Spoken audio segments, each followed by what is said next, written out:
Hello friends, புதிய விவசாய திருவள்ளூர் ஒதிக்காடு கிராமம். இது சிவன் சம்பா நடுவு நட்டு இன்றோட 77 நாள் முடிஞ்சிச்சு. இது பார்த்தீங்கன்னா நார்மலாக பார்த்தீங்கன்னா இப்போ வந்து சாயம் தன்மை உடையதா அப்படின்னு சொல்லியிருந்தோம்.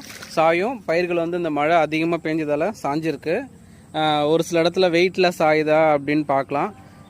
இது பார்த்தீங்கன்னா இரண்டாவது இந்த குறைந்த காற்றுத்தாழ்வும் இலங்கை கிட்ட செயலிழந்ததால் இலங்கை கடந்து செயலிழந்துச்சு மன்னார்குடா கிட்ட. அதனால் நம்மளுக்கு வந்து நேற்று பார்த்தீங்கன்னா நம்மளுக்கு வந்து டோட்டலாக நேற்று டிசம்பர் 12 நல்ல மழை, ஒரு 24 மணி நேரம் கண்டினியூஸாக தொடர்ந்து மழை, பலத்த மழையாகவும் இருந்தது.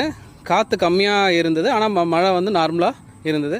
வரப்பொழிகிற அளவுக்கு நல்ல மழை பெஞ்சுது. இந்த டைமில் வந்து நம்மளுக்கு நடுநாட்டில்னு பார்த்தீங்கன்னா வரப்பொழிகிறது தான் ஃபஸ்ட் டைம். ஸோ அந்தளவுக்கு மழை இருந்தது. அந்த மழையில் நம்மளுக்கு சிவன் சம்பா வந்து ஓரளவுக்கு வந்து ரொம்ப சாயலை, கதிர்கள் வந்திருக்கு, கதிர்கள் வந்து நெல்மணியோடு இருக்குது. ஆனால் இதுக்கப்புறம் வந்து அடுத்த வர மழைக்கு இது தாங்குமான்னு தெரியல. இப்போயே வந்து சாய ஆரம்பிச்சிச்சு.